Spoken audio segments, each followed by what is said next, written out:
হয় 2020 চনৰ 27 জানুৱাৰী যি বিটিআৰ চুক্তি হৈছিল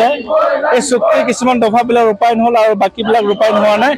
এই যিবিলাক বাকি থকা দফাবিলাক ৰূপায়ণ কৰিবৰ কাৰণে আমি নিখিল বড়ো ছাত্ৰ সন্থাৰ উদ্যোগত আজি অসমৰ বিভিন্ন সদস্যনা আমি ৰেলী উলিয়াইছো আৰু ৰেলীৰ যে সাবজেক্ট ৰাখিছো আমি rally for implementation of border accord 2020 আমি প্ৰথম দাবী ৰাখিছো যোৱা 2019 চনত ৰাজ্যসভাত 125 এমেন্ডমেন্ট টেবলিং কৰা হৈছিল কিন্তু এটো পাছ নহল আকৌ তাৰ আধাৰত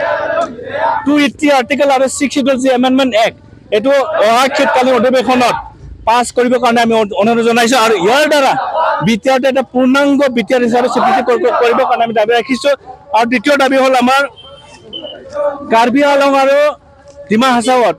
যিবিলাক বড়োসকল আছে 60,000তকৈ বেছি বড়োসকল আছে তেওঁলোকক আমি চুক্তি মৰ্মে এসটি হেলথ মৰ্যাদা প্ৰদান কৰিবৰ কাৰণে দাবী ৰাখিছো আৰু তৃতীয়টো হ'ল আমাৰ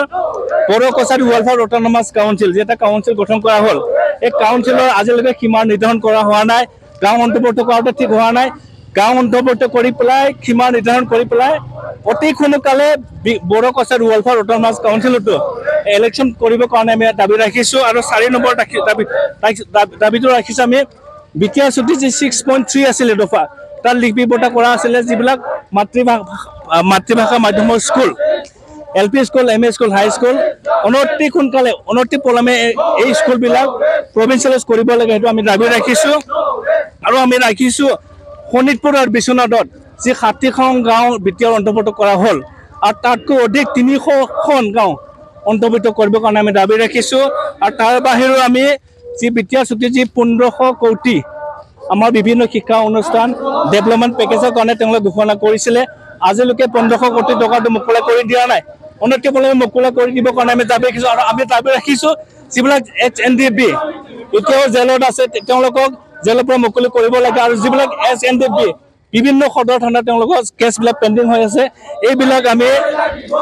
অতি সোনকালে উদ্যোগ কৰি পেলাই তেওঁলোকক মুকলি আকাশত আনিবৰ কাৰণে আমি দাবী জনাইছো আৰু নিখিল বড়ো ছাত্ৰ সন্থাই যেতিয়ালৈকে দাবীবিলাক ৰূপায়ণ নহয় আখৰে পালন কৰা নহয় তেতিয়ালৈকে নিখিল বড়ো ছাত্ৰ সন্থাই আমি গণতান্ত্ৰিকভাৱে আমি আন্দোলন চলাই যাম।